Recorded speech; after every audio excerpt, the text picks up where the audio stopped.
नमस्कार दोस्तों, कैसे हैं आप सब। दोस्तों, भारत में लोकसभा के इलेक्शन हैं। ये तो आपको पता ही होगा कि कांग्रेस का गठन 1885 हुआ, फिर लगभग 100 साल बाद 1980 में बीजेपी का गठन हुआ, जो कि आज की रूलिंग पार्टी है। पर दोनों में से बेहतर कौन है? दोनों ने ही शासन किया भारत पे, दोनों ने ही देश और देशवासियों के लिए कई काम किए, पर बेहतर कौन है? अक्सर क्रिएटर्स को आप देखेंगे तो वह ये चीज बताते हैं, या तो रूलिंग पार्टी के समर्थन में या फिर रूलिंग पार्टी के विरोध में। पर कोई ये नहीं बताता कि जो विपक्ष बैठा है, जब उसने शासन किया तो वो रूलिंग पार्टी से बेहतर था या नहीं। ये तुम्हें तुम्हारा भाई इस वीडियो में बताएगा कि 2014 से पहले जब कांग्रेस का शासन था और बाद में जब बीजेपी का शासन आया तो बेहतर काम किसने किया। अक्सर चीजें कंपैरिजन से समझ में आती है, सिर्फ वन साइडेड की स्टोरी से समझ में नहीं आती। 2004 से 13 के बीच और 14 से लेकर 23 तक दोनों ही सरकार इस वादे को पूरा करने में विफल रही है। भारत की करंट गवर्नमेंट की पॉलिसीज बहुत ज्यादा बदल चुकी है। मैं अगर सिर्फ तुम्हें बोलूं कि 370 हटा दी बीजेपी ने तो तुम्हें लगेगा कि अच्छा काम किया। वहीं तुम्हें ये बोलूं कि एमएसपी लागू नहीं कर पाई, बीजेपी ने वादा किया था 2014 में, तो तुम्हें लगेगा कि बीजेपी अच्छा काम नहीं कर रही है। दोस्तों, दोनों ही चीजों के प्लस माइनस होते हैं, दोनों चीजों को कंपेयर करते हैं इस वीडियो में। पूरा वीडियो देखना। तो टाइटल के साथ स्टार्ट करते हैं आज का ये वीडियो, इंडिया बिफोर आफ्टर 2014। दोस्तों, सबसे पहले हम बात करते हैं रोकड़ा, मनी, पैसा, यानी कि इकोनॉमिक सेक्टर, और सबसे प्रमुख मुद्दा महंगाई। दोस्तों, अक्सर हम देखते हैं कि आज के समय में विपक्ष इस मुद्दे को उठाता है कि बहुत महंगाई बढ़ गई है। और उनके समय में भारत में महंगाई की दर क्या थी, पहले वो जान लेते हैं।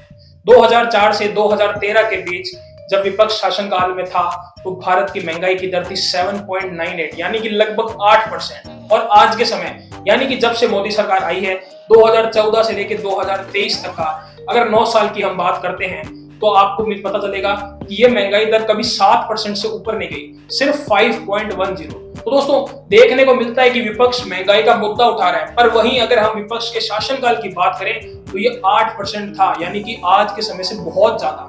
तो ये मुद्दा मेरे को लगता है कि विपक्ष नहीं अच्छे से डील कर पाएगा, इसीलिए ये पॉइंट जाता है मोदी सरकार के खाते में। एक पॉलिटिकल पार्टी जब ये अच्छी मान जाती है, जब वो अपने देशवासियों से किए वादों को पूरा करती है।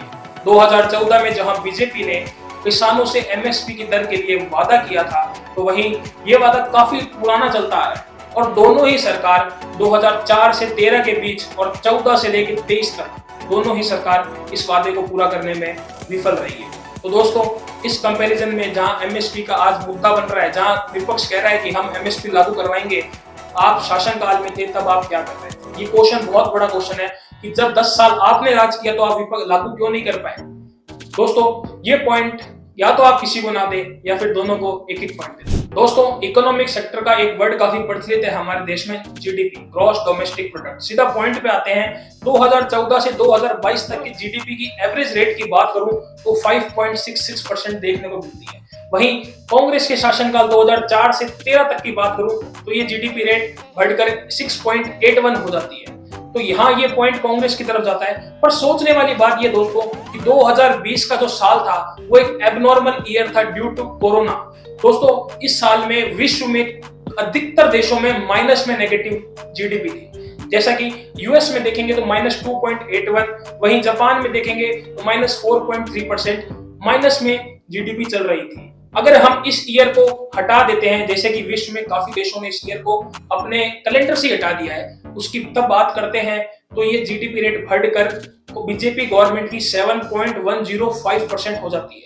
जिसके बाद लगता है कि 9 साल में बीजेपी ने, अगर इस एबनॉर्मल ईयर को हम हटाते हैं तो बीजेपी ने काफी अच्छा काम किया है। जीडीपी रेट का ये पॉइंट भी इस नजरिए से बीजेपी की तरफ ही जाता है। दोस्तों, अगर मैं इस वीडियो के अंदर सारे सेक्टर की डिटेल से बात करूं तो लगभग ये वीडियो 1 से 2 घंटे का हो जाएगा। तो इसीलिए मैंने सोचा है हर सेक्टर का एक पर्टिकुलर वीडियो लेके चलेंगे। इकोनॉमिक, पॉलिटिकल, सोशल और फॉरेन अफेयर्स, जो भी हमारे जितने भी चीजें देश के अंदर जो या फिर इलेक्शंस के अंदर इफेक्ट करती है, उन सब पे एक पर्टिकुलर वीडियो बनाते हैं।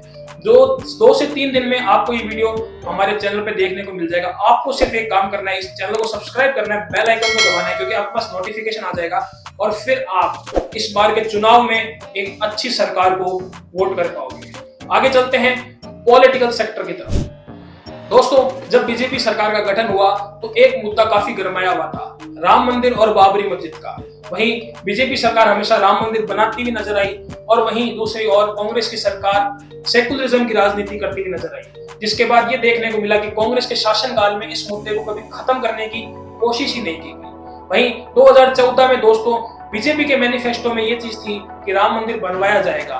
पहले ही टेन्योर में मोदी जी के राम मंदिर का मुद्दा सुप्रीम कोर्ट गया और दूसरे टेन्योर में राम मंदिर बन के तैयार हो गया।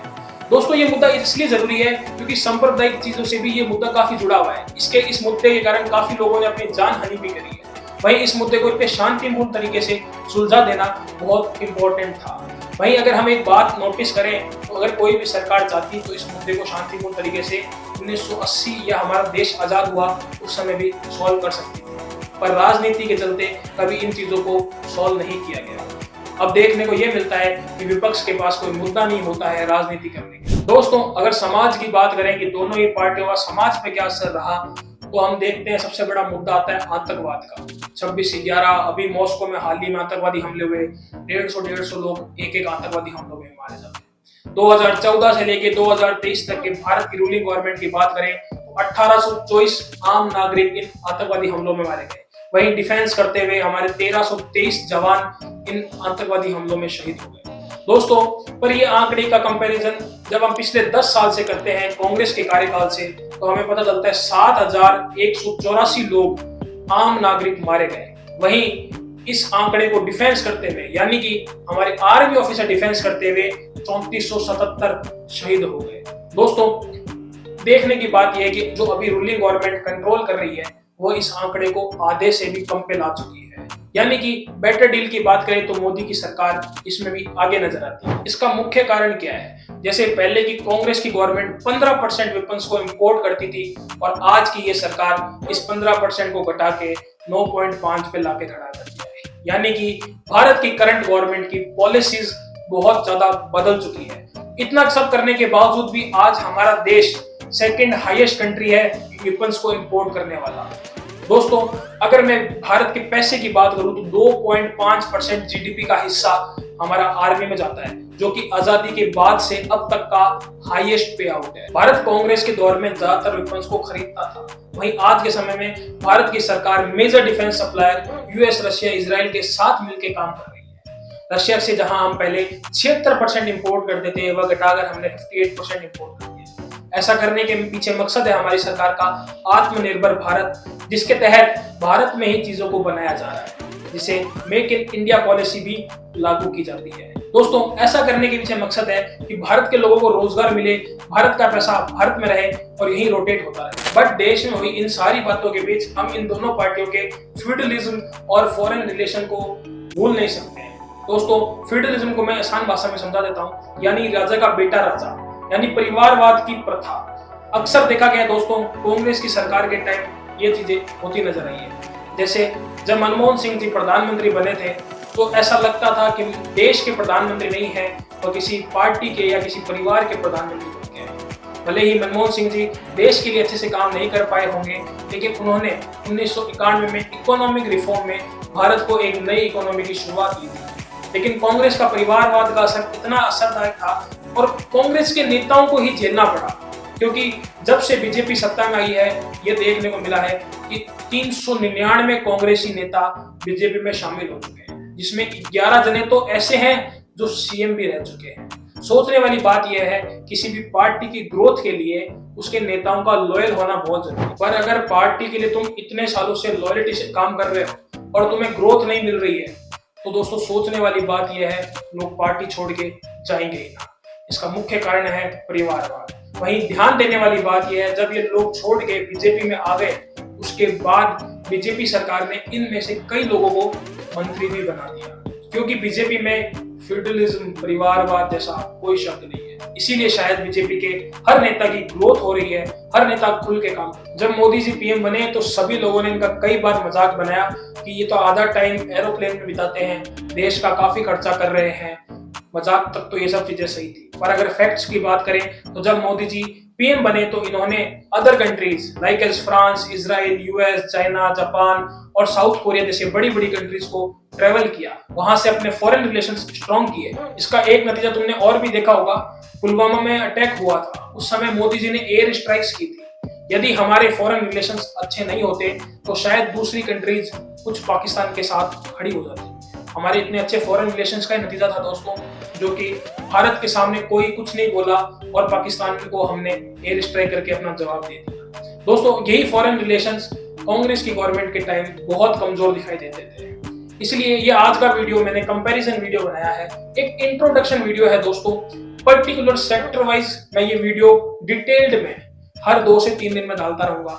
चैनल को सब्सक्राइब कर लो, बेल आइकन को दबा लो, बहुत नॉलेज मिलेगा इस चैनल में तुम्हें, सोशल अवेयरनेस के बारे में जानकारी मिलेगी। साथ ही दोस्तों ट्विटर अकाउंट पे तुम मेरे साथ जुड़ सकते हो, इंस्टाग्राम अकाउंट पे तुम मुझसे जुड़ सकते हो। सोशल मीडिया अकाउंट्स के लिंक्स मेरे बायो में, मेरे डिस्क्रिप्शन में, दोनों जगह दे रखे हैं तुम्हारे। धन्यवाद। वीडियो पसंद आया तो शेयर करना मत भूलना और समझदारी से इस बार इलेक्शंस में वोट करना।